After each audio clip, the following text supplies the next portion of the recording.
আমি কি করে দেবেন সারা জীবনে দৃশ্য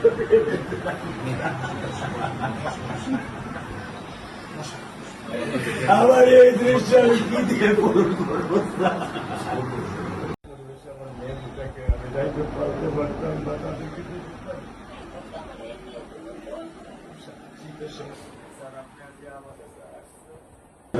শুধু আপনি মেয়ের বাবা, আপনিও স্যার একজন মেয়ের বাবা।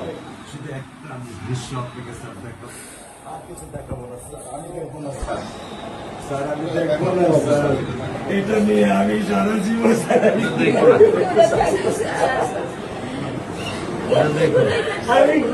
দেবেন সারা জীবনে দৃশ্য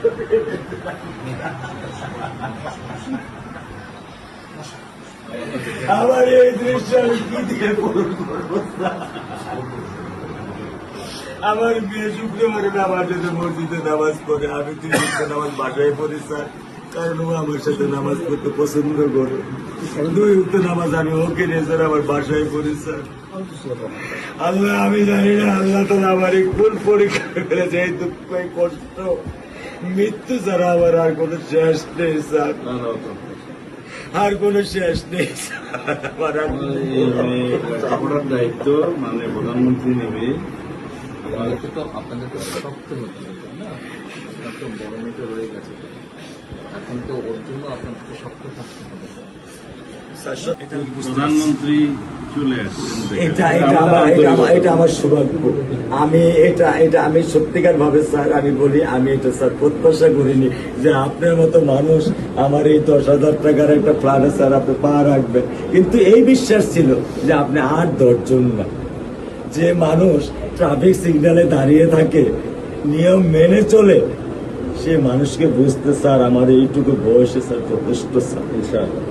স্যার আপনি একটু ধৈর্য ধরবেন, আমি ওকে কোনো নিয়ন্ত্রণ করতে পারতেছি না। আল্লাহ চায় আপনার সন্তানের এই অবস্থার জন্য যে দায়ী, তার বিচার ইনশাল্লাহ হবে, সেটা শীঘ্রই হবে।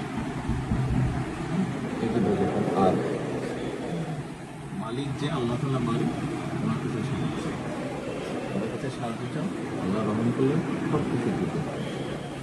মানুষ হিসেবে আমাদের যেটা করার আমরা অন্যায়ের সাথে যে জড়িত তার বিচার আমরা আগে করতে চাই, তার বিচারের ব্যবস্থা আমরা আগে করতে চাই, এইটা আমরা আগে প্রথমে করতে চাই।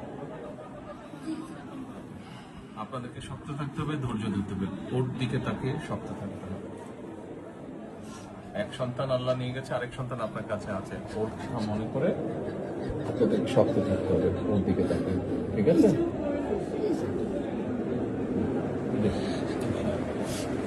চলে আসবে, ভাই চলে আসবে, আজকে চলে